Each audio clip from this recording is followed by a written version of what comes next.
Selamat pagi bosku, jumpa kembali bersama saya Cecilia dari Pilar Mas Investindo Sekuritas. Touch your heart, touch your profit. Nah, seperti biasa kita akan mulai saja nih market review kita hari ini, Kamis 17 Maret 2022 dengan episode 7000. Maka dari itu jangan kemana-mana ya bosku, tetap di channel Pilar Mas Investindo Sekuritas. Touch your heart, touch your profit. Pionir sekuritas channel di Indonesia.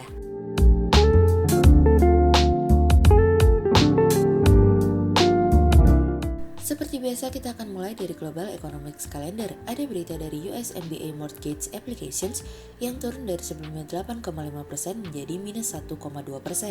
Kemudian ada dari US Retail Sales Advance month on month yang turun dari sebelumnya 4,9% menjadi 0,3%. Kemudian ada dari US FOMC Rate Decision yang naik dari sebelumnya 0% hingga 0,25% menjadi 0,25% hingga 0,50%. Kemudian kita beralih ke corporate news. Ada berita dari PT Aneka Tambang TBK atau ANTM yang membukukan laba bersih sebesar 1,86 triliun rupiah pada 2021 dari kontan.co.id.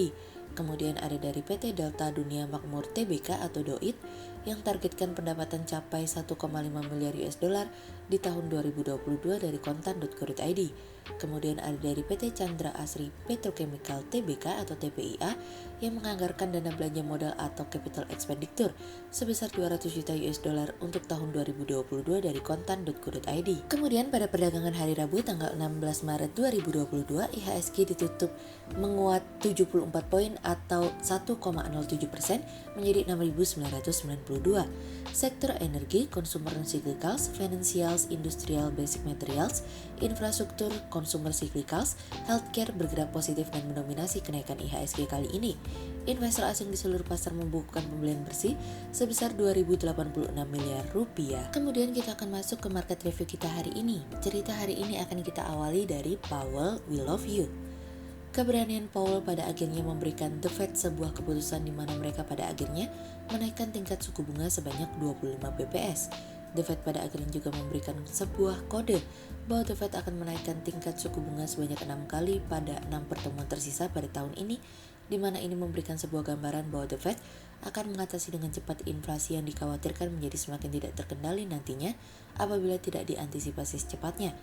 Powell mengatakan kepada kita semua semalam bahwa perekonomian Amerika saat ini sedang dalam posisi yang sangat kuat dan baik dalam menangani kebijakan moneter yang lebih ketat. Resiko resesi sebelumnya yang muncul ke permukaan saat ini secara perlahan mulai diminimalisir oleh Powell karena Powell selalu mengatakan bahwa perekonomian saat ini sudah jauh lebih kuat untuk menahan kebijakan moneter yang ketat. Kami cukup tenang bahwa respon pelaku pasar dan investor sejauh ini masih baik yang ditunjukkan oleh menghijaunya bursa Amerika dan dunia. The Fed juga pada kesempatan yang baik kemarin sudah memberikan Fed plot pada kita semua dengan proyeksi median untuk suku bunga acuan pada tahun 2022 akan berada di kisaran 1,9%. Hal ini tentu memberikan indikasi bahwa tahun ini potensi kenaikan tingkat suku bunga sebanyak 6 kali dengan targetnya akan berada di 1,9% pada akhirnya.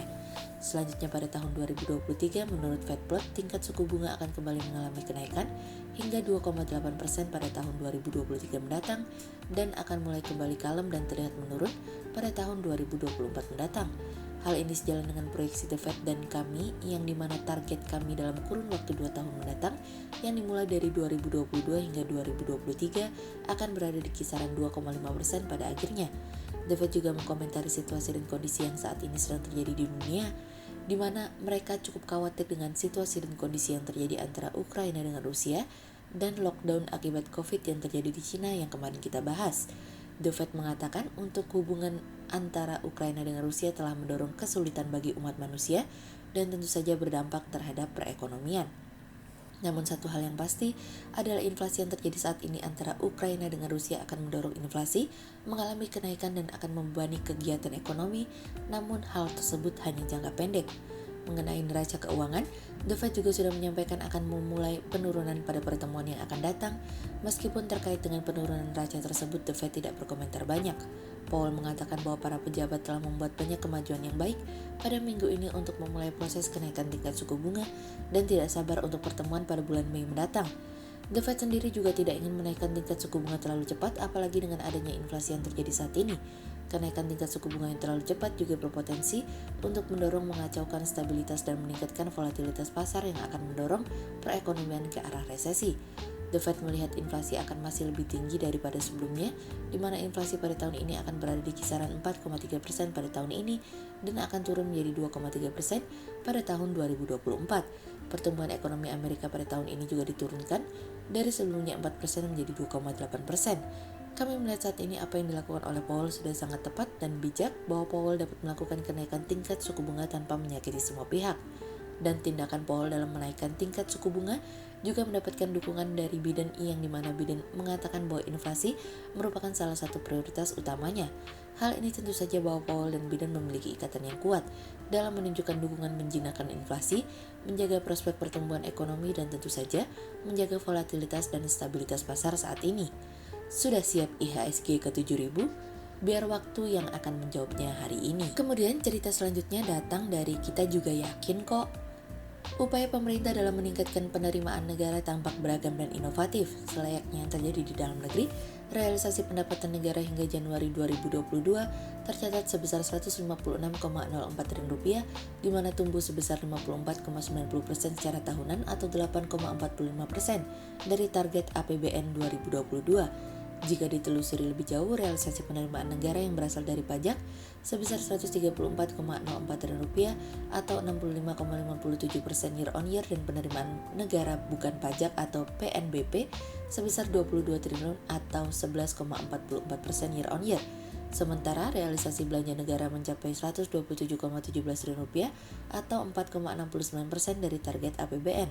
Hal tersebut membawa surplus anggaran pada akhir Januari 2022 sebesar 0,16% dari PDB atau sebesar 28,86 triliun. Kabar baiknya, pembiayaan anggaran sudah minus 3 triliun rupiah, yang menunjukkan bahwa pengadaan utang baru lebih kecil dari pembayaran utang luar negeri dan pelunasan jatuh tempo SBN. Di tahun 2022, pemerintah mematok defisit APBN sebesar 4,85% atau lebih rendah dari defisit 2021 yang sebesar 5,70%. Mempertimbangkan kondisi saat ini dan track record 2021, di mana defisit fiskal berada di bawah 5%, diperkirakan dapat tercapai sejalan dengan sikap agresif pemerintah dalam menaikkan penerimaan negara melalui beragam program, seperti menaikkan tingkat PPN, pemberlakuan teks amnesti jilid 2 melalui program pengakuan sukarela atau PPS, kenaikan cukai rokok dan tarif royalti batubara, serta utang luar negeri yang mengalami penurunan. Saat ini saja global trade mengakibatkan adanya kenaikan harga minyak yang terpaksa mendorong peningkatan nilai subsidi dan memicu bengkaknya pengeluaran negara. Namun dukungan pemerintah melalui kebijakan fiskalnya menghantarkan APBN berangsur membaik, didorong oleh kondisi fundamental dalam negeri relatif lebih resilien, peluang dadakan seperti krisis energi dan invasi Rusia yang melambungkan harga komoditas, serta program fiskal yang diberlakukan di mana mendorong pertumbuhan ekonomi dan pasar modal dalam negeri sehingga minat investasi semakin meningkat, yang tentunya memiliki multiplier efek terhadap stabilitas sistem keuangan. Sehingga berdasarkan teknikal analisa, kami melihat saat ini IHSG memiliki peluang bergerak menguat terbatas dengan rentang 6.877 hingga 6.987.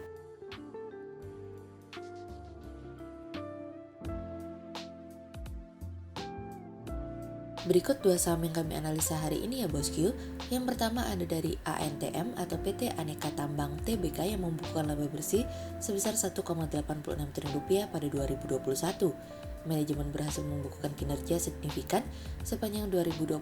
Hal ini seiring dengan laba bersih tumbuh 61,96% dibandingkan dengan laba bersih di 2020 yang hanya 1,15 triliun rupiah. Tumbuhnya laba bersih tersebut sejalan dengan naiknya pendapatan sebesar 38,44 triliun rupiah, naik 40,45% dari realisasi pendapatan di 2020 yang hanya 27,37 triliun rupiah. Sehingga berdasarkan teknikal analisa dalam tren pada jangka waktu short term berpotensi untuk bearish dengan target 2200 dan tingkat probabilitas sebesar 52%.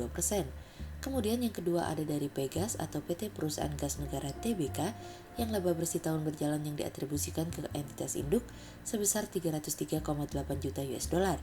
berhasil mempertahankan kinerja operasional yang berdampak positif kepada kinerja keuangan 2021, di mana mencatatkan pendapatan sebesar 3.036,1 juta US dollar, sehingga membukukan laba bersih tahun berjalan yang diatribusikan ke entitas induk sebesar 303,8 juta US dollar.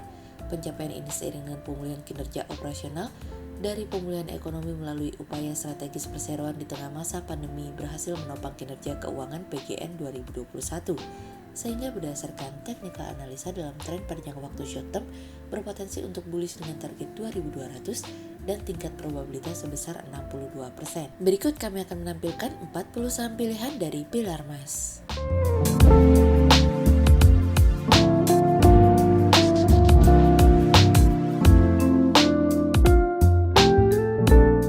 Sekian untuk review market kita kali ini ya bosku. Untuk info lebih lengkapnya bosku bisa download PDF dengan klik link di bawah video ini, atau bisa juga langsung akses ke website kami di www.pilarmas-investindo.co.id. Dan jangan lupa untuk selalu jaga kesehatan buat para bosku ya. Kita akan bertemu lagi besok pagi untuk market review yang berikutnya. Jadi jangan lupa like, subscribe, dan tonton terus channel Pilar Mas Investindo Sekuritas.